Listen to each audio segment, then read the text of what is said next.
Lynda Miller, known professionally as Lynda, is an American singer and songwriter hailing from Bensalem, Pennsylvania. Charles Roman Downing, known professionally as St. Charles, is an American singer and songwriter originating in Vineland, New Jersey. When she was just 12 years old, Lynda started writing music, and she's best known for her song, Honey, a fan favorite. And St. Charles began singing in his church choir as a young boy and started cultivating his writing skills as an elementary school student. These two talented artists decided to come together and collaborate on a song titled In the Garden to offer nothing short of sweet melody and smooth harmonies. And they are definitely what's good in South Jersey this week. St. Charles, Lynda, what's going on, y'all? What's going on, what's going on? Welcome to the show. Welcome to What's Good. You guys are definitely what's good in South Jersey and just all around the planet. I appreciate y'all. You, bro. And we are going to get into this song. We're going to get into this lovely song called In the Garden. Oh, my goodness. In the Garden. So, yeah, and In the Garden, I can't help but think of that meme where they said, what would you do if you saw Eve in heaven? And honestly, I'd give her a big old hug. I would give her a big old hug. She didn't know what she was doing. She was human, okay? Human. Thank you. Yeah. Right. That's the heart of God right there. That's compassion right there. Okay, so I appreciate that, Lynda. First of all, though, I'm just assuming that's my take on it, right? But I would like for you guys to describe, first of all, the process of even making this track, In the Garden. Where did this idea come from? You can answer? You can answer. Okay. I can jump in. All right. Okay. So how did it start? It started with Lynda we wanted to collab together, right? We've known each other for a couple of years. Yeah. And we knew that both of us sang, and it was just about time to get together and do a collab. So she actually came to me with the guitar loop, just a simple guitar loop, and you had your whole verse and the hook for it. Yeah. So, I'm backtrack. I feel like I know this story a little better. Yeah. So beginning of pandemic, like March 2020, I was like, Charles, we got to make a song. It's been too long. I've known you for too long to not have a song. So I had this guitar loop and we were trying to write a song. I feel like we were on it for like an hour or something. And I said, well, I do have these lyrics that don't have necessarily a song to go with it. And it like just naturally went. And then I was like, write a verse and let's see what we can do with it. And then I think it was like a few weeks in the making. And then it died off for a couple months, and then we brought it back. And I was like, listen, we got to drop this like September, October. Like, it has to happen. We've been working on this for like 9 months. We got to make it happen. So then we came back together and, it came to its completion. It wasn't 9 months. It was like 6. It was processed from March 2020 until September 2020. Oh, my God. Yeah. Okay, yeah. You be procrastinating, okay? I do. And that's my toxic trait. But it was cool because you know what? I think the initial idea I had for it couldn't blossom until the time happened. And we met the right people to jump on the bass and the drums and all that fun stuff. So where'd you find this guitar loop? Because it's very beautiful. It's very simple as well. And it's it lends to such a intimate type of setting and song. But essentially what I'm asking, who produced the track? Did you guys do all this, or did you have to go shopping? Yeah, so Lynda came with the guitar loop. I added pads, so like the chords, all the pads, I added those. A couple little, I don't know if you can hear me the track, but this fancy thing there. Little like nature sounds and things like that. Yeah, nature sounds. I got my boy Dave. Shout out to Dave Luster on the bass. He blessed us with that bass, man, and just killed.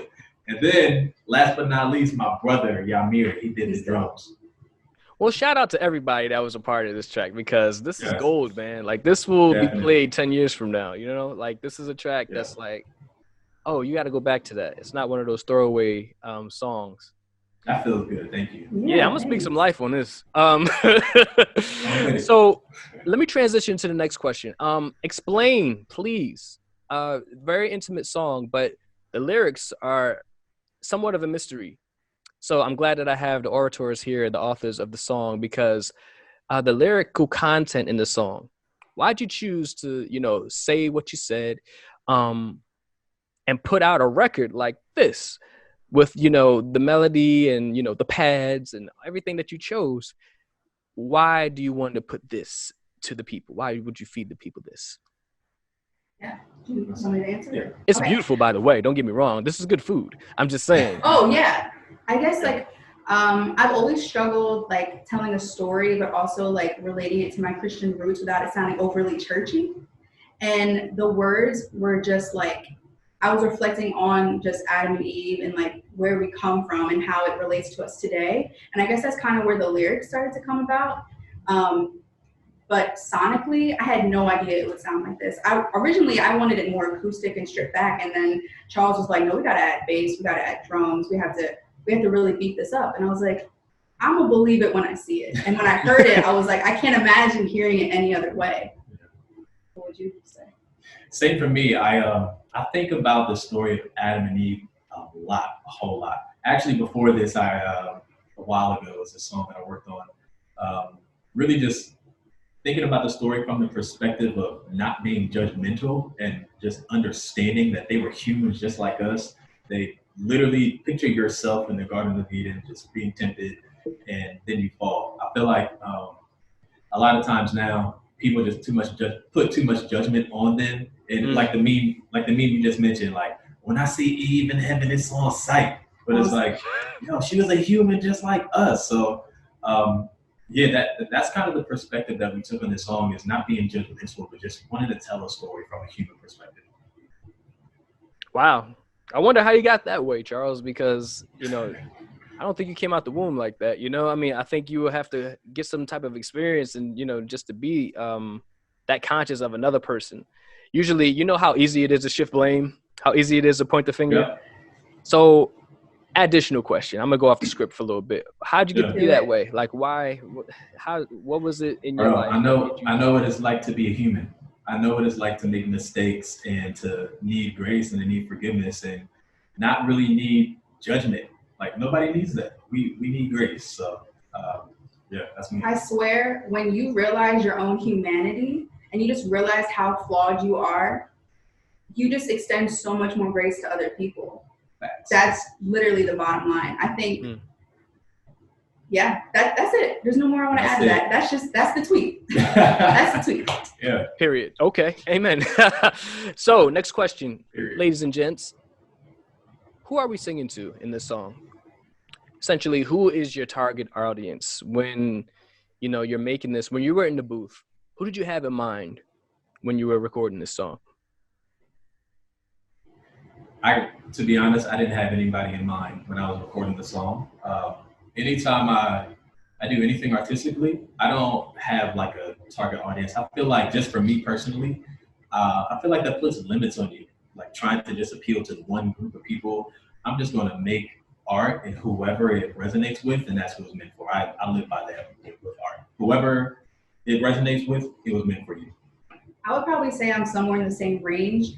I just make stuff because I enjoy it. And, I just want to put it out there because I feel like I'm telling a story or I'm telling a part of myself. Like, every piece of work is just an extension of something I've gone through or just who I am.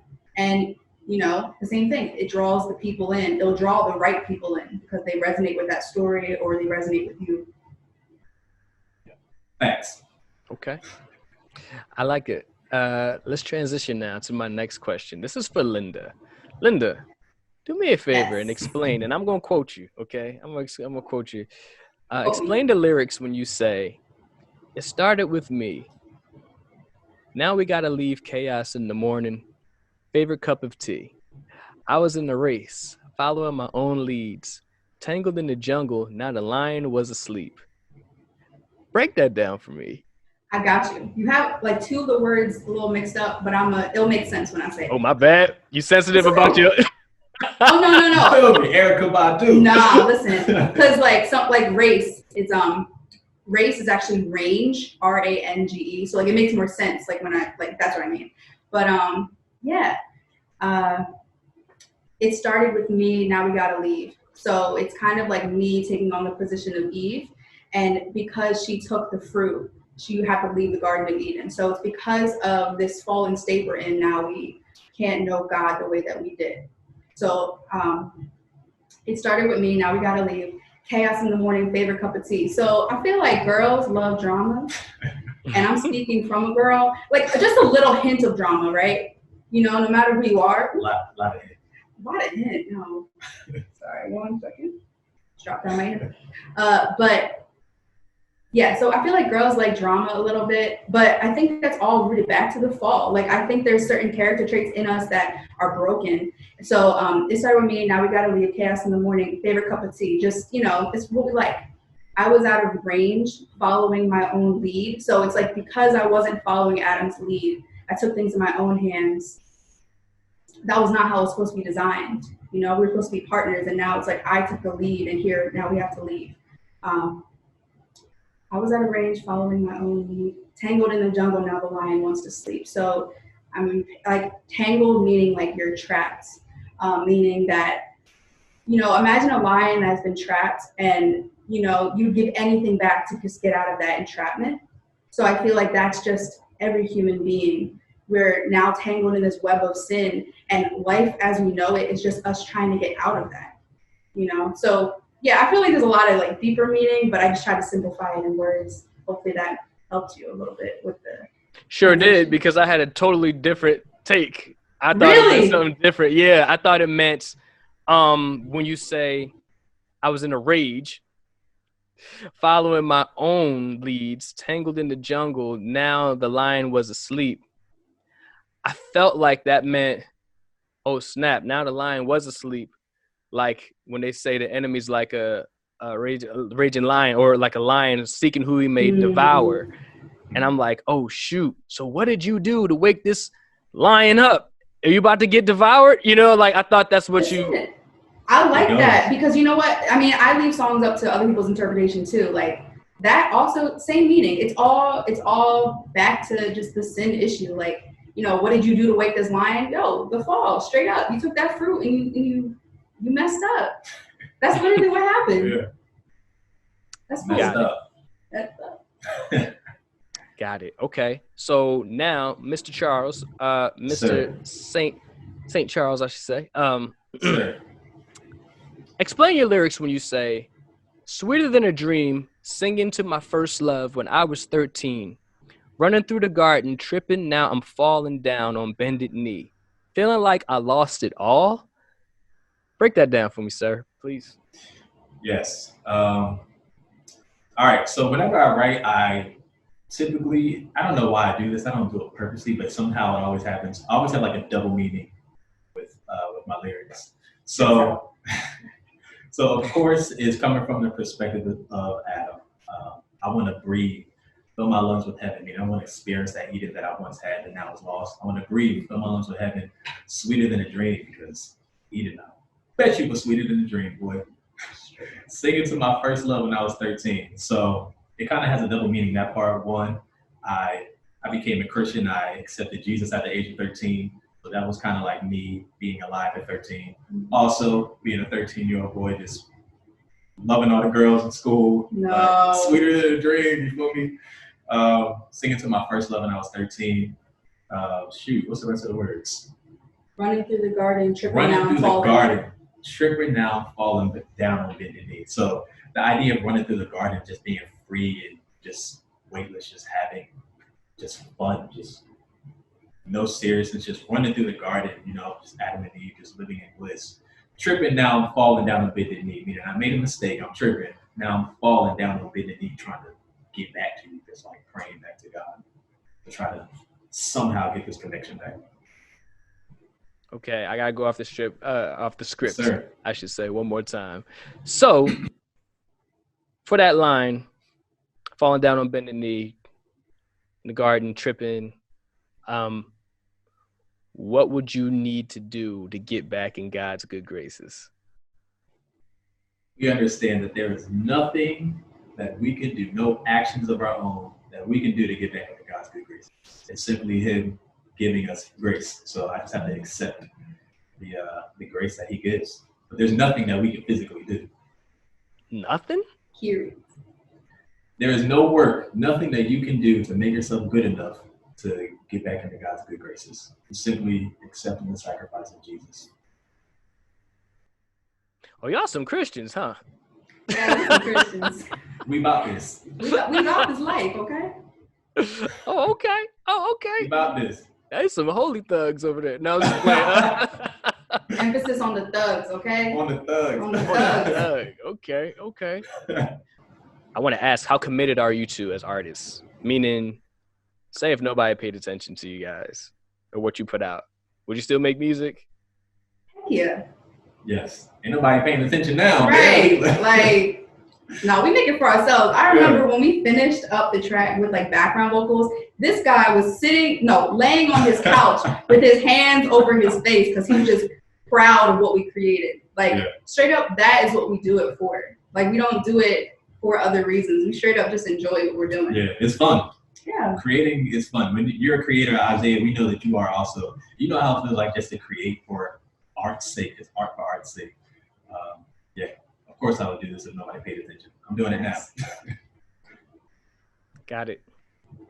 So describe the combination, because you guys seem really conscious about the work that you put out if you're going to get behind the mic. So I really want to know the combination of your words behind the melody coupled with the harmony. Do you think that the music is the most effective way to communicate whatever you're trying to say? And if so, who is privileged enough to critique it or give you a second opinion before you release it to the public? It's a two-part question. Yes. So Yes, it is. First part. Sorry. Can you just go back to the first part again? Sure. Sorry. Yes. Thank you. Describe the combination of your words behind the melody and with the harmony.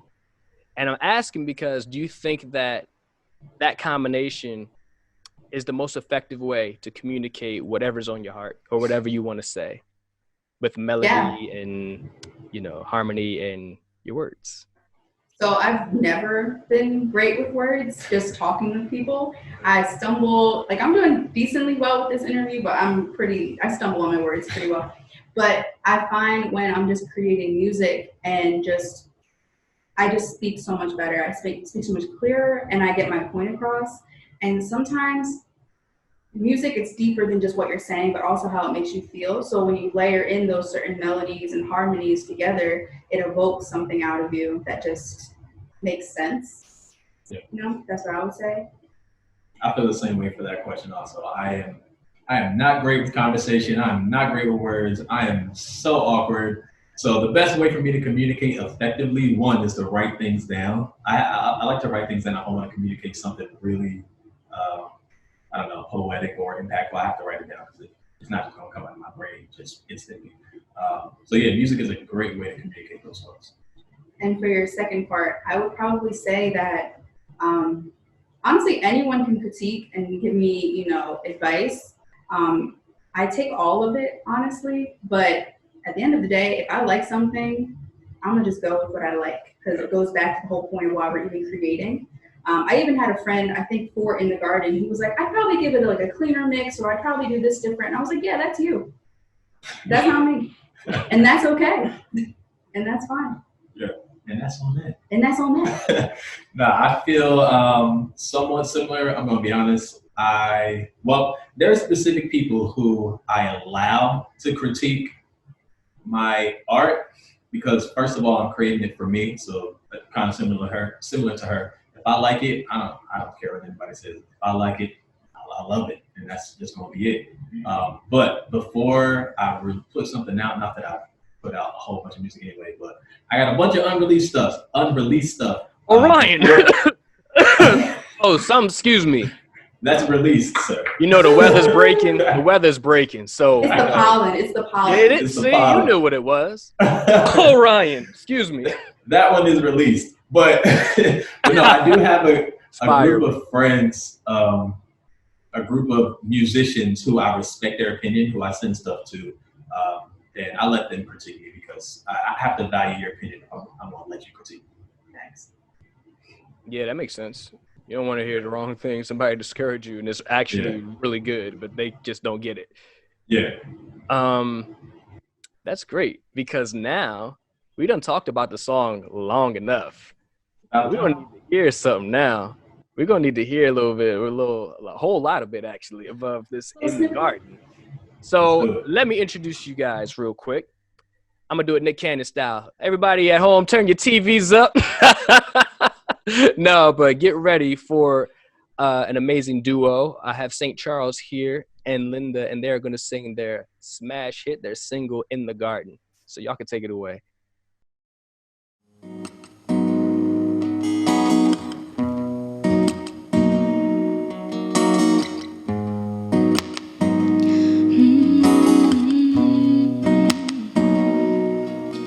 Do you see what's in the reflection? The seed of Eve, perfect imperfection, started from the tree. I was in the garden, looking for a key, looking for an option. It started with me, now we gotta leave. Chaos in the morning, favorite cup of tea. I was out of range, following my own leads. Tangled in the jungle, now the lion was asleep.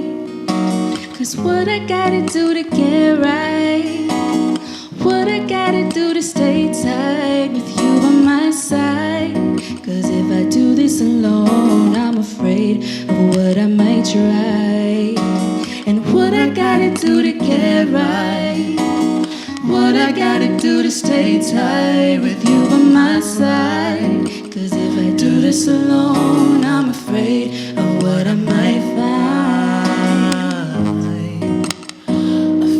Of what I might try.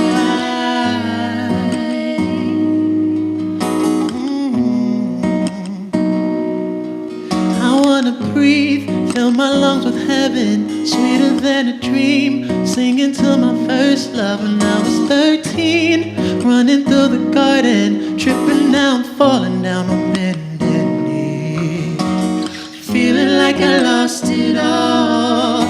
It was my name you used to call, willing to risk it all, but was it really worth it all? 'Cause what I gotta do to get right? What I gotta do to get right? What I gotta do to stay tight? What I gotta do on my side? 'Cause if I do this alone, I'm afraid of what I might try. What I gotta do to get right? What I gotta do to stay tight with you by my side? 'Cause if I do this alone, I'm afraid of what I might find. Oh, oh, oh, oh.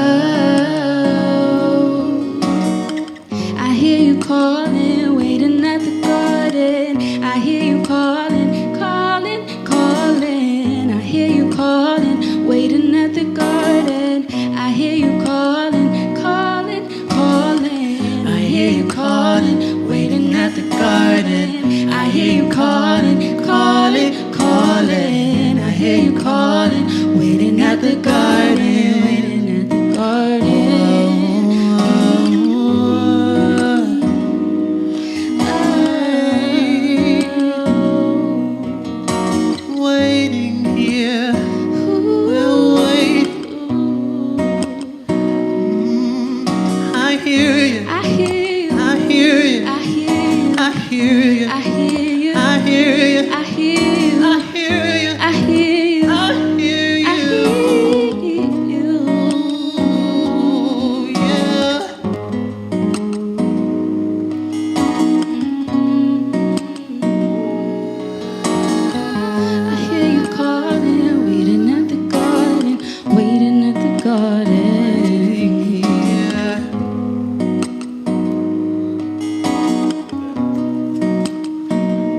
Give it up for Jay. Give it up for Give Jay. it up for Jay.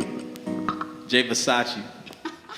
Well, listen, thank you two so much for coming and making time to spend with me and singing and doing everything that you did today. I appreciate it. Thank you. Yeah, thank you for inviting us. Everybody, please, it's on all streaming platforms. Yes. Go listen to In the Garden by St. Charles and Lynda. You will not be disappointed. And they are definitely, both of them, what's good in South Jersey.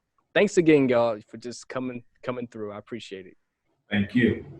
All right, y'all. Y'all take care, and y'all have a great rest of the week, all right? You Yes, too. sir. All right, y'all. Bye. All right. Bye.